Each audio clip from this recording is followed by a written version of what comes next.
Hey, everybody. What's up? John here, introducing Two Guys Take on Real Estate. They're dominating TikTok, crushing social media, and they focus on helping the beginner learn about, multifamily real estate, buying the first deal. And so we're going to kind of dive into how they got their start and some trends they're seeing in the market, where they see things going, and some pitfalls to avoid. And so be sure to follow them on TikTok at Two Guys Take on Real Estate and on IG. Hey, what's up, guys? Hey, how you doing? Thanks for having us. Yeah, of course. So what are you guys thinking about the trends you're seeing in the market right now? Okay, want to jump in? Well, I mean, it's anyone's guess, I suppose, but we're definitely seeing some signs that things are going to be probably shaking up or changing a little bit, and it's definitely make us look a little bit closer at each and every deal that we come across. We're actually also seeing, because besides just buying, we also flip a lot of houses as well. So we've actually had a few deals fall through because when they got close to closing, the rates had gone up. Thank you, Powell. And basically all of a sudden they didn't qualify anymore. The bank basically said, yep, sorry, you need to either buy it for 30,000 less or you don't get a deal. And we were to take 30,000 less on the sale. So we had to start the whole process over, relist, stuff like that. And we're also working on closing some commercial deals. And typically with a commercial loan, like a DSCR loan, you can't lock in the rate for 90 days like a residential loan.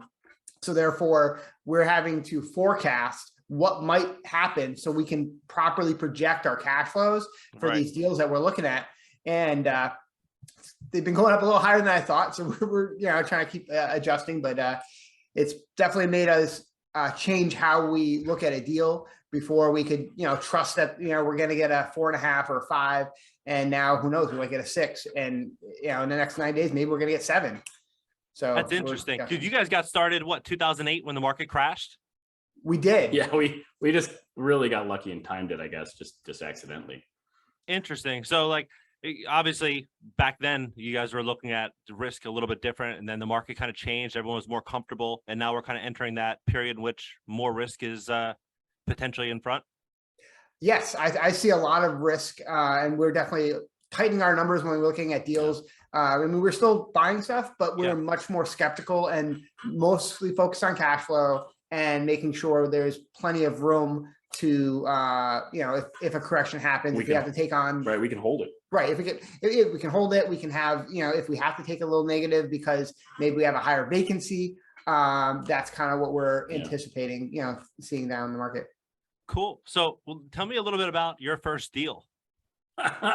Well, we didn't exactly analyze it and run numbers and, forecast and speculate like we're doing nowadays. So as it relates to a lot of the newbies out there, we did it by hey, let's totally buy this house and fix it. And we'll totally get wealthy. It's going to be great. And we had no idea what the heck we were doing at all. I mean, we made every mistake you can make as a new person getting in the world of real estate. And that's actually what made us kind of start this channel. We wanted to share our successes, sure, but we really wanted to share some of our failures, struggles, failures. I mean, I think you learn more from that than your successes, because that's going to take you internally and look, all right, well, what did we do wrong? How can we do it differently? How can we create a system to make it better so that we don't repeat that mistake? And especially when you lose money, that teaches you a lot. Yeah. And we wish we had a resource, like us or other folks out there, back when we started, we'd be doing this this interview from a boat in sunny South Florida or something instead of here in Massachusetts. But, so we wanted to give back. We wanted to help people learn a bit about stuff. And, our first property, we still have it. It was a 2-family house. Yep. Would you say it was a fixer upper? It was a big fixer-upper. This was back when REOs, real estate owned property. That means, for those who don't know, it's when someone, the bank has actually foreclosed, and then it's gotten to a realtor, and then they're putting it out on the market as the bank owned, often boarded up. Dude, the place looked like it was haunted. It was just boarded up, No, my God, it needed a priest. It didn't need a renovation. It needed an exorcism is what it needed. Well, there were 4 layers on the flooring that we had to take up before we got to the subfloor. It was pretty bad. Yeah. What'd you guys pay for the deal? 75,000-ish. I think it was maybe 74 and change. So about 73,000 too much. Yeah. And how much did you guys put down? We actually about $15,000. We had 3 partners at the time, so we each put $5,000 down. Yeah, perfect. Yeah, so we scraped up 15 grand. We used hard money actually to get the rest of the money together to buy it and renovate it. And then, so how long so for those that don't understand, hard money is kind of almost like a bridge until you either flip it or you refi it. So like when you did that hard money, how long did you hold the hard money until you refinanced it? Approximately 4 months. Okay. What was the cash flow at the end? And how much did you guys spend on the reno? The renovations cost just shy of $30,000, which now in today's dollar amount, it's like 60 grand. But and it appraised for 160 something at the time, and we were able to get an 80% LTV on that. Oh, cool. So we pulled all of our money out plus some extra, paid off the hard money lender, and rolled that money into the next deal. Perfect. So tell me, what do you think is like the perfect deal for a beginner that doesn't really know what they're doing in this market, that could be one in which we have ascending interest rates and this kind of affordability problem where we could have more and more inventory hit the market? And, you know, supply and demand, last couple of years, we've had very little supply and demand has been very strong with low interest rates. People are trying to beat inflation. What do you think is the perfect deal for this current environment? For Personally, let's say, I think, okay. Let's say that you're a $70,000 a year earner, right? So you're making like $5,500, $6,000 a month gross income, right? Yep. 750 credit score, like you're pretty strong. You could buy a median home for 430 grand potentially. Yep. Or you could do what? What do you think? Honestly, we tell it all the time, house hacking. 100%. Buying like a 3 or 4 family house, even consider potentially like a larger, doing a DSCR loan or something. But I definitely think that house hacking, if we were to start all over, I would just house hack to start, because you can get better rates. You can lock in the rates, which is awesome. And then you can get as long as you buy right and add value, you can then do a HELOC onto it to use to leverage to do more deals as you feel more comfortable and stuff like that, and find other things. Yeah, but just in general, in real simple situation, I mean, you're the worst case scenario, you're extremely lowering your cost of living. That too. Yeah, you're living in a home. It's an apartment. Sure, it's not like a big, $400,000 single family house. But you're living in a nice apartment that you chose, and you have a number of tenants that are at least paying something towards your operating expenses for your place. I mean, like worst case scenario, you're making a very safe move in terms of lowering your overall expenses in your life while you're continuing with your $70,000 a year job or whatever. And one of the biggest things I think that people often freak out about, like, oh, I don't want to live with my other tenants, they're gonna, knock on the door. You don't have to. No one needs to know that you bought the place. Yeah. You can easily, once again, put it into some kind of LLC or something like that, and then have it run by a property manager, and you're just another tenant. Yeah, you could do that. So, I mean, lots of ways to do it. Yeah. So people that don't know what house hacking is, like some people would do it in a single family home. I would advise, and I'm sure you guys would advise as well, buying like 2 to 4 units, which is still considered residential. So an example of a house hack, let's say that you buy a property for 500 grand and you put, 10% or 20% down, and each unit is renting for, let's just call it a flat $1,500, right? Yep. And so it's $6,000 a month in gross income. You occupy 1 unit, so you have $4,500 a month in gross income. And then after your principal, interest, tax, insurance, and maybe some upkeep, you would at least bring your rent from what you were paying before you made that purchase close to zero, or in the negatives, where you're actually generating positive cash flow. And then at that point in time, either you can fix the property up, or you're in a better position to save money to buy another deal. Right, 100%. Yeah, cool. I fully agree with that. And the great thing with this is that you'd be taking out like a primary residence loan. So the interest rate would be favorable, and you could lock in 30-year fixed rate debt. So I agree with you fully. And I think that is the smart move for people that are, forced to rent. Like the median rent right now in America is $2,200. So it's like, or no, it's $2,021. So, I mean, like rent it's very high. It's like taking out a $400,000 mortgage, right? Yeah. So yeah, I fully agree with you. Even if the market does come down, it's all relative, because I feel like the dollar is going to get punished over the next decade. And so if you can hold real assets and put yourself in a better position, I think that's going to be the win. Well, we hope so for us. And, we hope a lot of people that are watching and listening to this learn a little bit about this themselves, so they can get their start in it now, and and get themselves on a course for success. Well, at the very least, though, even if, let's just say they just buy one more house in their lifetime, this will, they'll have this appreciating asset that they're paying down. They're getting depreciation. They're going to have some advantages there. And maybe in 5 years, they buy their own single family home and they never buy another rental property or whatever. Maybe that's just the way they want it. But that makes a lot of sense. They're still building some really good long-term wealth. Yeah. I mean, like if that is their goal, if their goal is to like buy that dream home, and a lot of people have that goal, because I think that there's a couple of things that are happening right now in the world where people want to keep up with the Joneses and have the nice car and the lifestyle, right? For me, I was living in like a cockroach infested crappy apartment when I was like 21, 22, like trying to make things happen. And I feel like back then people made that sacrifice. Like they're willing to live uncomfortably. Today, everyone is trying to keep up with the guy next to them. But if you can live in that apartment and make that happen, and then eventually you want to buy that house, if you buy the right deal initially, that deal could potentially offset the cost of that house. 100%. I agree. I mean, and a lot of people actually, believe it or not, in America these days, seem to have adopted the mindset that they shouldn't have to sacrifice. They shouldn't have to, forego that coffee and avocado toast. They shouldn't have to, not have this and not have the nice this and that and the other thing.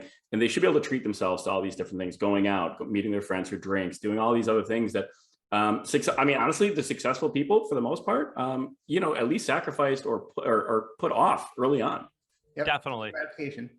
Yep. I feel like that's kind of like the key. If you look at the trends happening now, people want to get rich today, when generally it'll take a decade of like continually like repeating the same habits and like building off of the lessons you're learning and pushing yourself and, building the connections and doing all the stuff that you need to do to grow. It's like climbing a flight of steps. People think they're just going to run from the first step generally to the top step, and it just doesn't work like that. Oh yeah. I mean, buying real estate. So that first property we bought, we were making maybe $200, a unit. Right. So let's just say $400 a month. That's not going to retire us anytime soon, but that was a good start. And when we built on top of that, and this has been 15 years now, it didn't happen overnight. Feels like 35. Right. Yeah. I mean, like that's, so tell me, what do you think is the biggest problem that you see beginners making in real estate? If they're like, kind of like us, like the hustlers that they want to put the work in, what do you think is the big mistake that people are making? One of the things I've seen a lot recently, maybe in the last year, let's just say, I've seen a lot of people buying off of like pro forma data. Yeah. I've seen that a lot. I mean, we sold property to people that were buying off of pro forma data. Yeah. And I think that's very risky. Make sure it cash flows today. Make sure, you're looking at the numbers today. And that, they took that pro forma data and ran with it. You promised it would do this. You promised it would do that. I'm like, no, this was literally a pro forma we all went over. I mean, it's crazy. And people do that. People literally look and they say, well, I don't understand. You said I could raise the rents. You said I could lower expenses. You said maybe it'll appraise for more. And, people buy into stuff the wrong way too much. I mean, it's speculation. Right. There's a lot of speculation going on, especially in the, investment world that I'm seeing that people, especially in residential investment, people are buying off of that a lot. So, I feel like, I'm in South Florida. There's so much speculation here. And like, I wanted to buy some deals out here, but it's like, it's insane. Like the prices that people are paying today compared to what they're paying just a year ago or 2 years ago. I think we're going to see a pullback more like in the multifamily market here due to some issues that are occurring. Mainly the insurance problem is like really big out here. Okay.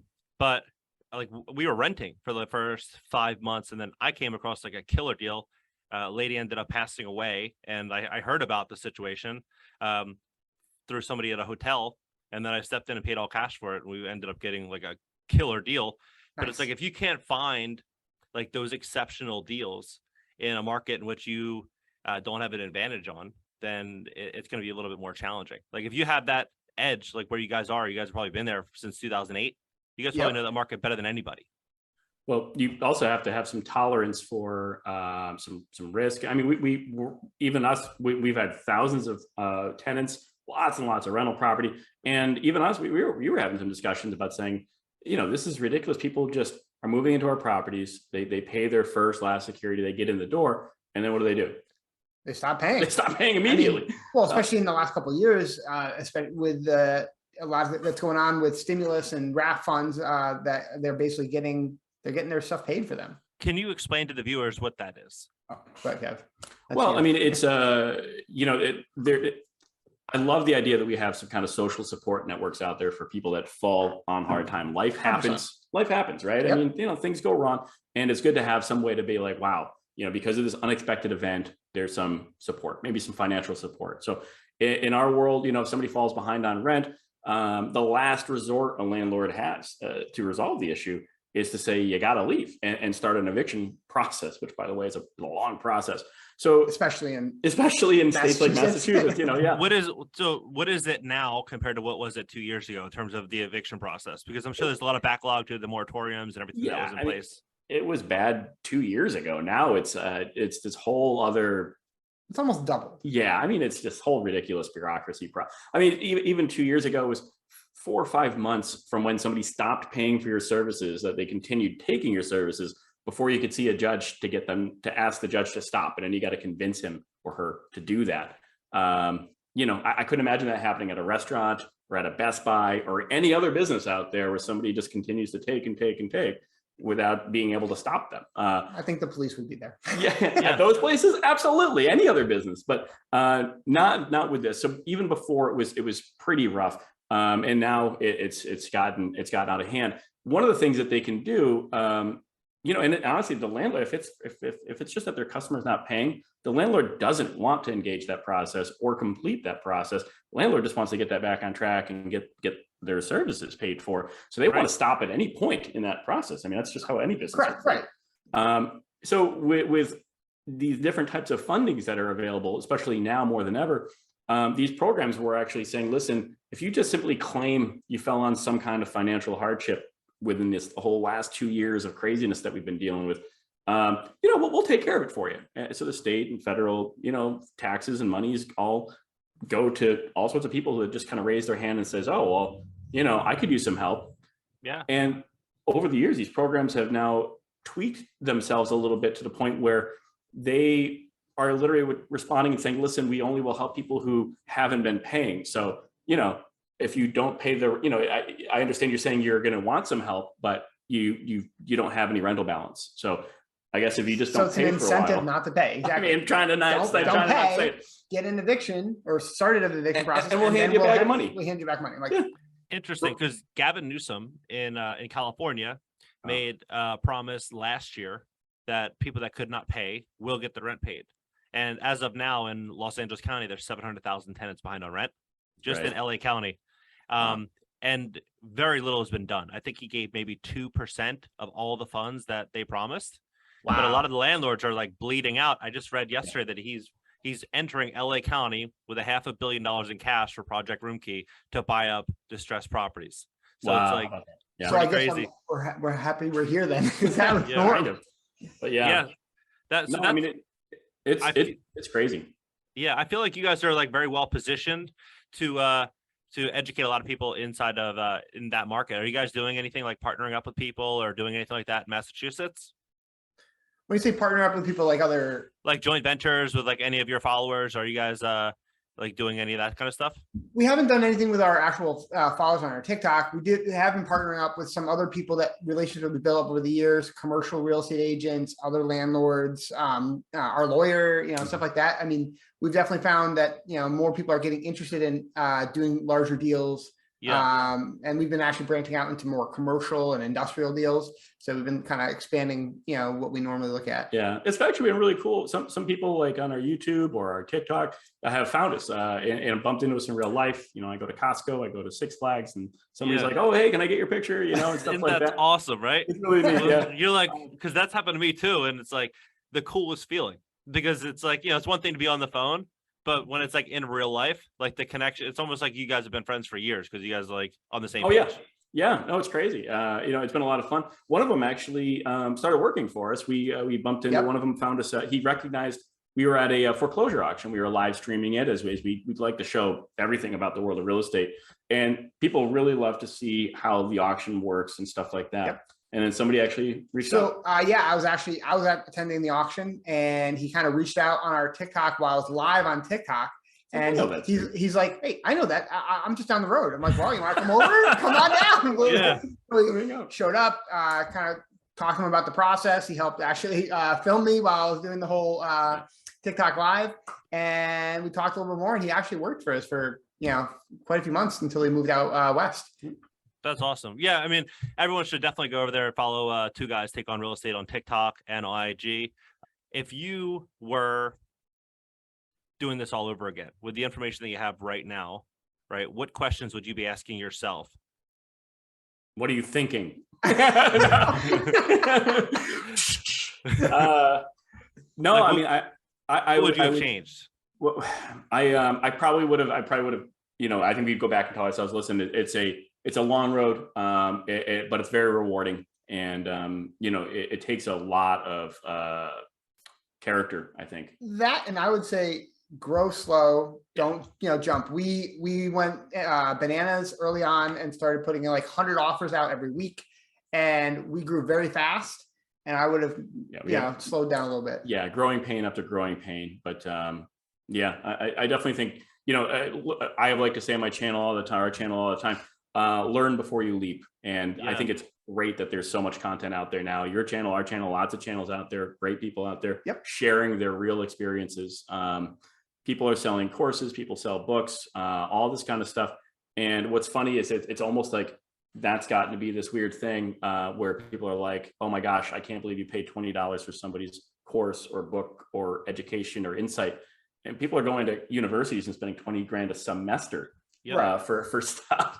I think there's a lot of great, very cheap or free information out there. Well, I actually just ran into an agent yesterday, last week, and she was talking about how she actually paid $30,000 to talk with Grant Cardone. Yeah. And she was all excited. And within 20 minutes, I had given her more advice than she had gotten from Grant Cardone. And she's like, and that was free. She texted me just last night asking about this deal. I'm like, well, that's going to be $30,000. Yeah. 30 grand. Did she end up writing you the check? So no, unfortunately not. But she sent me a gift just laughing, but that's about it.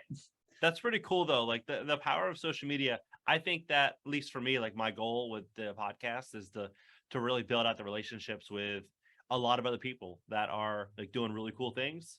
And I think that there's going to be like real value there built over those relationships with like the next year or two. And like social media right now, I think is a lot of people think that it's saturated. A lot of people are doing it. But I think that we look back 2 years from now, we would see just how unsaturated it really was in 2023 compared to 2024 or 2025. We actually, that's the other thing I didn't mention is we started or worked with a mastermind now from people we met from social media that we, maybe eventually like Sam and some other people who might partner on deals, like they're all across the country. And, as we're looking at expanding our portfolio, we build a good relationship with them. Maybe there might be something where eventually we partners on deals with these people, which I'm kind of excited about. Yeah, they're really great guys. It's cool to meet people like that. So who's in the mastermind? Sam Prim, Faster Freedom. Oh yeah, I've heard of him on TikTok. Yeah, he does pretty well. I think a lot of followers on there. Antonio from Investor Starters. He's also teaching people about getting started in real estate, and a couple other people. But yeah, those are the main people that show up every day. So tell me a little bit about because a lot of people, they'll hear about things like a mastermind and they'll be like, oh, I've spent all this money and is it a ripoff? What is your experience? I mean, for us, it's just kind of a routine gathering of just a few people that like-minded people. Very similar like this. So it's not like we're not like selling seats to it or anything like that. And we just it's just a group of people that are similar interests, have similar type of channels, that kind of thing. Can bounce ideas off each other. Hey, it started off more about like, how can we expand on TikTok? What have you learned on TikTok? How the best kind of best practices. And it's gotten in because we're all kind of in the real estate, business. What deals are you finding? And then talking about, the markets, and it's kind of expanded from just talking about TikTok. And then, of course, everyone shifted over to Instagram, and then also now Facebook and some other stuff, and YouTube. And they often go to like FinCon and all these other things. So what did you learn there? And we kind of share. I'm going to Bigger Pockets conference in October. So we just kind of all, learn from each other. That's really cool. Like, I think the idea of a mastermind is if you're around the right people and you guys are kind of all on the same mission or similar mission where you guys can do exactly what you're doing, like it's invaluable. Like spending whatever the amount is, 10 grand, 20 grand, 50 grand annually, if you can have these meetups, and I think the value there could be like a 10x multiple. I think, yeah, surrounding yourself with good people is a huge key to success in general. Yep, 100% agree. So what are they saying about the market? So we all differ a little bit on opinion. A couple of them feel that there's not going to be a recession. They feel, and within, they're in a different market. So as you know, it's very real estate is very market specific. Yeah. And so they're feeling that, nope, it's, probably just going to level out. And I have a different experience. I've also been doing this since I was 16. So I have seen a couple ups and downs. I really feel that there is going to be a pullback. I feel that, things are shifting. There's a lot of going on in the economy, in the dollar, and, and actually in the world economy right now that are going to impact a lot of things in our, area. So it's interesting to hear different opinions. Some of them have been doing real estate for the last 7 years. So they only spend in an up market. Yeah. So I'm like, so they really haven't been through any of the downtime. And some of them just got started a few years ago. So, I take everyone's opinion with a grain of salt, of course. And just basically, we just kind of look at our direction, what makes the most sense for us. And, it's always good to take feedback and listen to others, but, know what you have your path and know what you're doing and just kind of go forward. Yeah. So I was a real estate agent initially in 2008, right? Like 3 months after the market really crashed. And it was interesting to watch, like, a lot of the so-called investors get kind of pushed a lot more than the ones that were like patient, that are like constantly being a little bit more skeptical about either, the mania or whatever it may be, but they're a little more skeptical. And then when things did look, a little bit more scary, they had the cash and they were out there just buying up like crazy good deals. Yeah. Oh yeah. That's kind of what we're hoping. Yeah, we're looking forward to having an opportunity like that. I think a lot of people are looking forward to a dip, and the option and opportunity to buy. Well, one of the things that I was actually on the mastermind on Wednesday, and yesterday. So I was talking to one of them, and he's a younger, investor. He's got, I think he's got 13 or 14 units, but he's just started a few years ago. And one of the tips I gave him was, I'm like, it's great to have cash, but also you can start building lines of credit. I'm like, and there's a lot of like banks that will give you unsecured lines.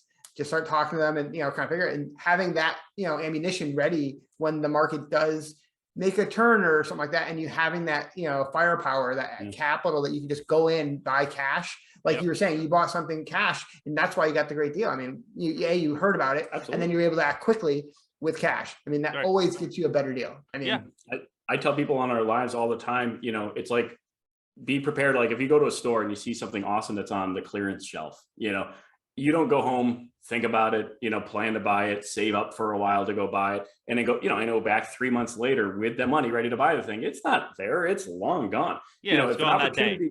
Exactly. So you have to be ready. You have to be, get all your ducks in a row, and then have the money ready to go. If you see an awesome opportunity out there, it's like property on clearance. Well, sorry. No, go ahead. Yeah.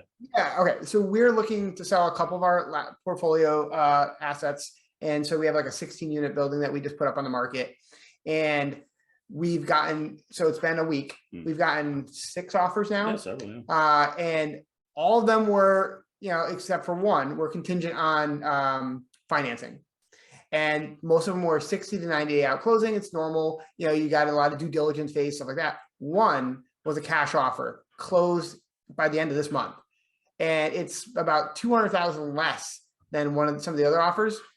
We're taking that. I mean, because looking at what's going on with the market, there's more likely rates change. I don't want to be 60 days in and they're like, oh, cash flow doesn't, work anymore. They back out. Rates are, and now they're backing out. And now I missed that opportunity. So that's why, once again, cash is king.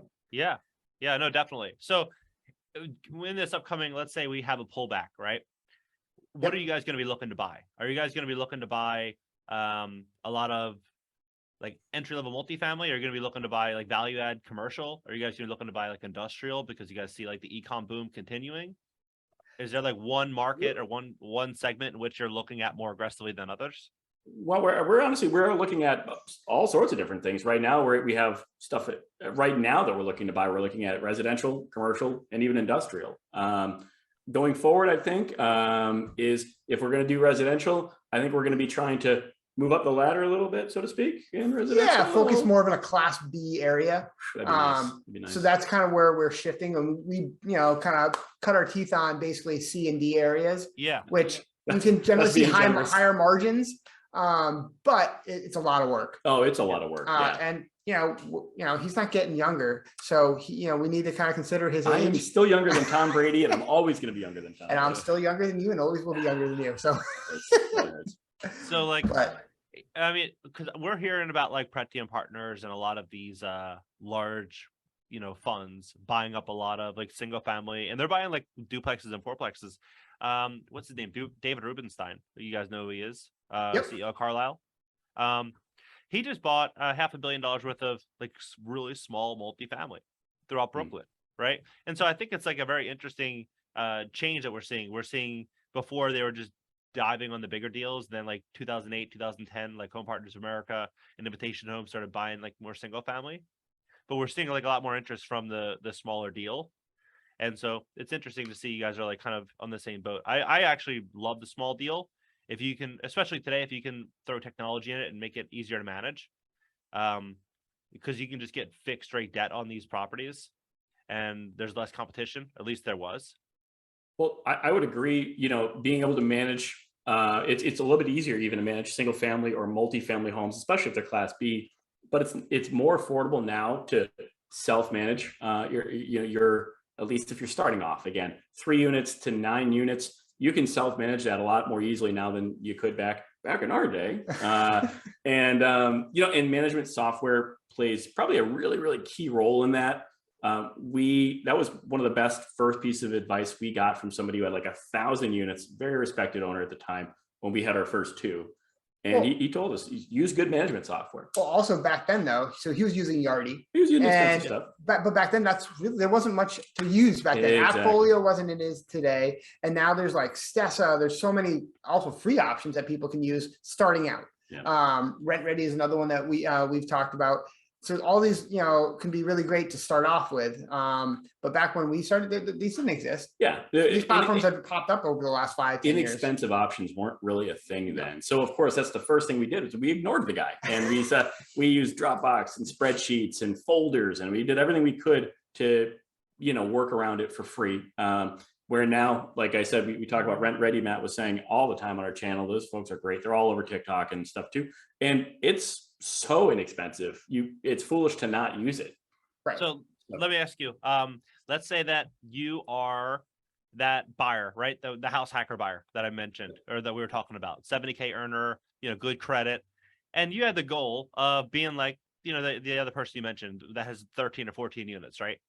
But you want to do it one triplex at a time. So you want to buy 5 of them, like B class, C class areas, right? Say in Massachusetts, and they're all a mile from each other.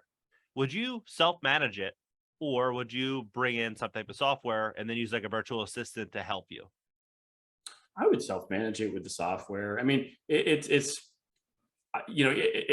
as long as you're doing, you have to, it's like building a chain, you're going to have, if you have a weak link, the whole thing is in rough shape. But if you're getting decent, not even amazing tenants, just decent tenants, your screening process is solid. You did an okay job renovating the place. You're providing a decent product. You're getting decent people in there, and you're putting these decent links on a chain. By the time you get to the end where you're dealing with actually running the property, for the next year or 5 years, it's that much easier if you've put really solid links in front of you. But if you don't have the time, so if you're working a full-time job and you don't have the time to properly put the systems in place, I still recommend a property manager. Well, you can't go wrong if you budget and run your numbers to have property management and then do it yourself. Well, we also do it ourselves, and we still budget for every deal we look at. We budget property management, even though we're managing it ourselves. Right. Yeah. We always charge, we put in 10% for property management. Because when you sell it, that's what they're going to be doing. Right. Exactly. Like if you're not factoring in what the actual real numbers are going to be, then you're going to not be able to position yourself for reality.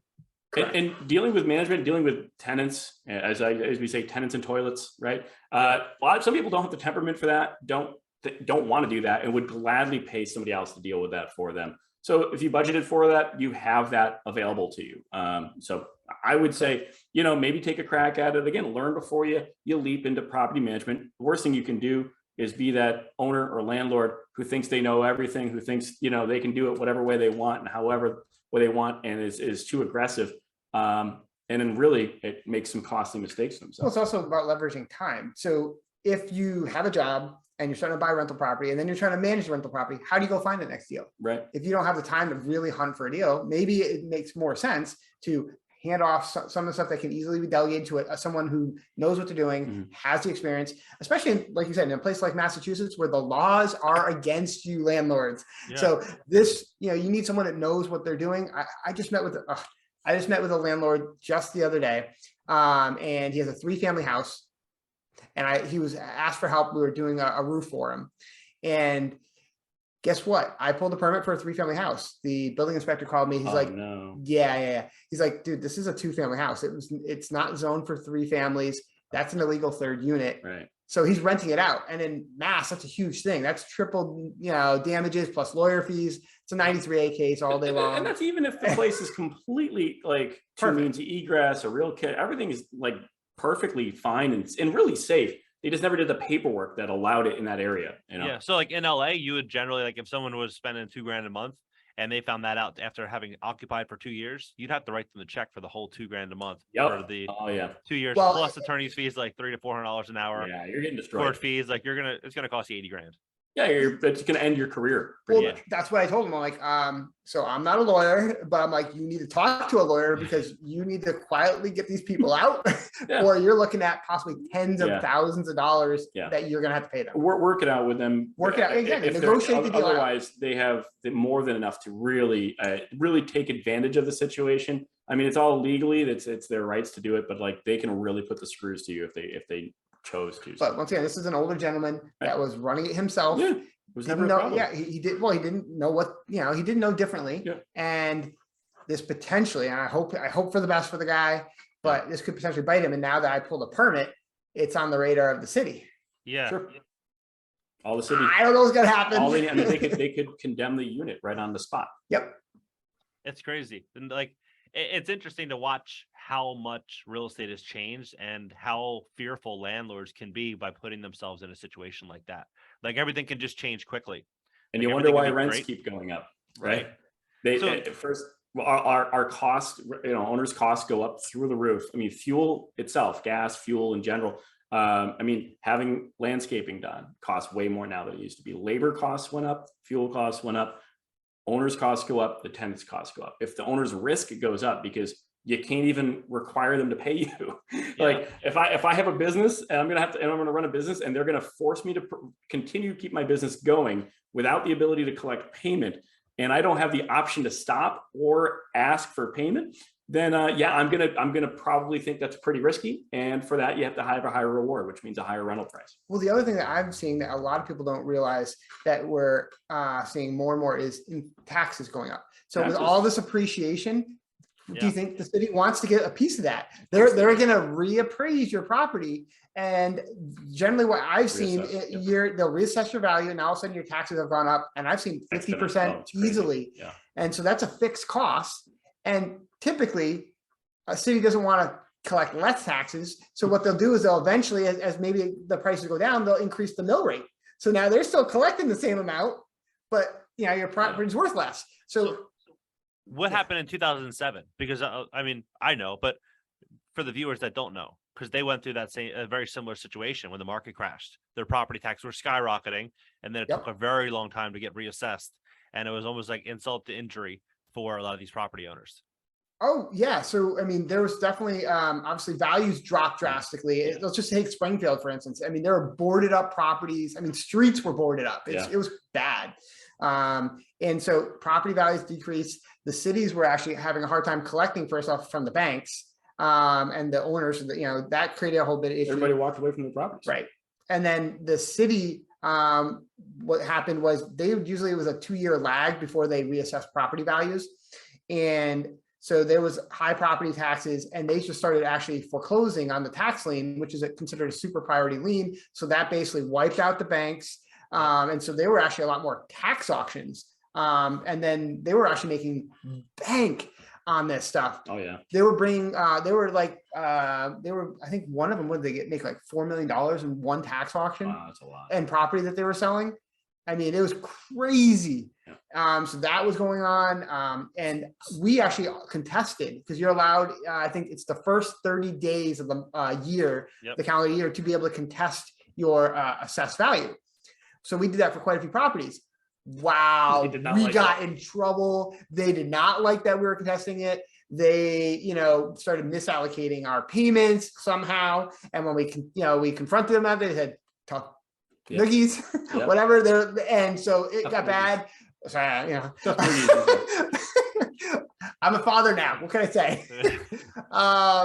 And so we all of a sudden had about $20,000 in late fees and lawyer fees that we had to pay, and pretty much we paid it. It equaled out over. Yeah, so it was pretty crazy. So now we just kind of go on the radar. We're paying our taxes, but unfortunately that means we're raising our rents to offset our costs, because and it's funny because the general public, the TikTok viewers, the YouTube viewers and stuff, they have a hard time understanding, like, what they keep getting told, right? Everything's going up because of corporate greed. That's the new thing. Corporate greed, landlord greed, owner, everybody. And they're like, your mortgage didn't go up. You have a fixed mortgage. It doesn't change. How come all of a sudden you're charging more? And the answer to that is a mortgage is just one expense a property owner has, right? I mean, taxes, insurance, like I said, all the other contractor stuff, everything, supplies. You got to redo a roof every now and then, a heating system every now and then. Everything became more risky. The cities are even more aggressive about citing owners, because that's another revenue stream for them. Yeah. And so, I mean, I feel like people are getting the wrong idea. Like, we live in a capitalistic society, even if people say that we don't, or what is right or isn't right. At the end of the day, the people that are really calling the shots are the ones that are controlling the money and the power, and everybody's in business to make money. Everyone has a family to feed, or a mission to achieve. And so when you go get health insurance, they're factoring in their profit. When you get car insurance, they're factoring in their profit. When you go cut the grass, the landscaper's factoring in his profit, right? Everyone is working to move their ship forward. And I think that a lot of people just need to factor in that things are likely going to get more expensive. And rather than thinking that someone else should be the one to pay for that, people just maybe find ways to make more money, and then it will just solve all those problems, right? The more value that society benefits from you being alive, the more money you'll make, and the easier life will be. There's two ways to solve it, right? Lower your expenses, increase your income. It's sad, but the majority of times where we bring a non-payment of rent case for a tenant forward, the majority of times where it actually gets to the point where we're going to have to end the tenancy. I mean, I've sat and I've gone over budgets with some of these folks, and with a mediator and everything, and we're saying, listen, payment plan, just pay your current rent plus a little bit more to get you caught up. And after some time, we'll be at zero. And they'll be like, well, I only have so much for income. And, we'll be literally like, well, what is your income? Okay. And what are your expenses? And the amount of things that they list for expenses, I mean, aside from the small stuff like the trip to the store and Netflix and cigarettes and whatever else, car insurance, cable television. I mean, it's crazy, but these are things that really, where are you going to park that insured car when you don't have access to my driveway anymore? Like, think about some of these priority things that you're prioritizing above your house first, and then your other stuff, Right. Cable TV. What are my kids going to watch? Somebody said, what are my kids supposed to watch if we don't have cable? Read a book. That's what I said. I said library card, man. It's completely free. I mean, it would. We have so I was in Europe for a month, and we were driving a lot, and so I have a 2-year-old son in the back, and being in the car for hours, we'd give him the phone, he'd watch like dinosaurs and stuff like that, and what I've noticed is the more screen time they have with like the short form content, the lower their attention span. And so like you take that away, like we have a nanny that comes Monday through Friday and teaches them Spanish. You take that away for a couple of days, and what happens is like your mind starts to really develop more and more and more. You become more patient. And I feel like, picking up a book is probably the healthiest thing if it's the right book over Netflix or TV or anything else. You know what I mean? Yeah. If you were to choose any other industry based on the current trends of the world today, and what you're seeing, what industry would you be getting into if it was not real estate? OnlyFans. Oh, no, I'm kidding. Nobody wants to see that. They'll pay me to keep me off of that. No, I don't know. I mean, I like this. I, you know, for as much as, of course, there is to complain about what you do, right? Nobody goes to a coffee shop and then talks about how perfect it was made. They all talk about it when it goes wrong. There's always things to complain about. I like what we do. I think it's awesome because we, you know, I look at streets, like he said, you know, we drive down now and we took the boards off that house, that house, that house, and that house. And we are renting it to the such and such family and the so-and-so family. And they've been there 8 years. They've been there 5 years. I wave to people as they go by. I see somebody in a Walmart, you know, and we provide, I like to say most of the time, we provide a great service to people that value that service, that want it. We pay a crazy amount of money in taxes every which way. We've created jobs. So I mean, I think we've done a lot of really, really good stuff in terms of, you know, the economy, providing a service that's requested and appreciated by good tenants. By bad tenants, we don't care if they appreciate it or not. They got to go, right? We don't want bad people. We don't care about their opinion. But so I really like what we do with that. In spite of the challenges. Well, I guess if I had to choose though, but if I had to, so for me, I would, if we couldn't do real estate, I would probably get into building a business around like a trade skill, like plumbers or electricians, because first off, most of them don't have systems. They're generally one-offs. And I think there's a real need for it. I just, knowing from our experience, it's always hard to find a good plumber or electrician. And I think, you know, and some of the plumbers and electricians I've worked with, I don't think they really run their numbers. Usually they're the ones doing the books. They're the ones, you know, kind of just doing everything. Business people. Yeah, they're self-employed. And I think there's a big opportunity in certain markets. And there's also going to always be a need. You're going to need plumbing. You're going to need electrical. Even if the market goes to crap, there's going to be a need for that. Housing's not going away. We all need it. And I think I might look into something like that. I've got a lot of experience in the trade. I'm a licensed construction supervisor, stuff like that. And my grandfather was a plumber. And so I have been around the trades a lot. So I think that's kind of, if I had to, that's kind of where I would go and build a business around that.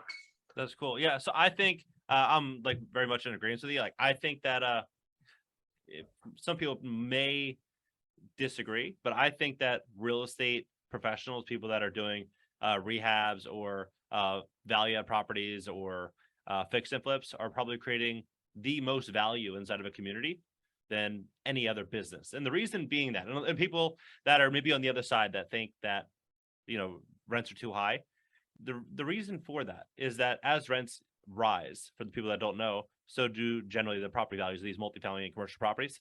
And with that comes increased tax revenue, and with that comes a safer community, updated school books, safer streets, a better community in which people can, you know, raise their children.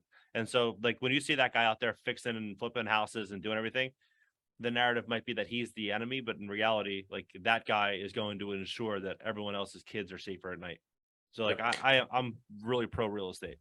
Yeah, I would agree. And I think that what people don't fully understand the how wide of a range real estate, just like flipping a house, how many, other than, you know, everyone else's tax values, and, you know, there's so many jobs that are offered from Home Depot, Lowe's, all the construction, you know, the mills that are making the wood for that. And it's just so wide reaching, the appliances that you have to buy for the, you know, the light, there's so many things. Yeah. Yeah, no, I think I think you guys are crushing it, and glad to talk to you guys. And again, two guys take on real estate on TikTok and Insta. Also now on YouTube, you gonna start putting out a lot more long form content on YouTube. We have a decent amount of there, but we're going to be putting more out, at least you know, one a week right now is the goal. Awesome, cool. Well, I'm gonna subscribe over there. I'm following you guys on Insta and TikTok, so I'll be sure to go subscribe to you guys on YouTube. And until next time. Awesome. Thank you. We'll see you. Yeah.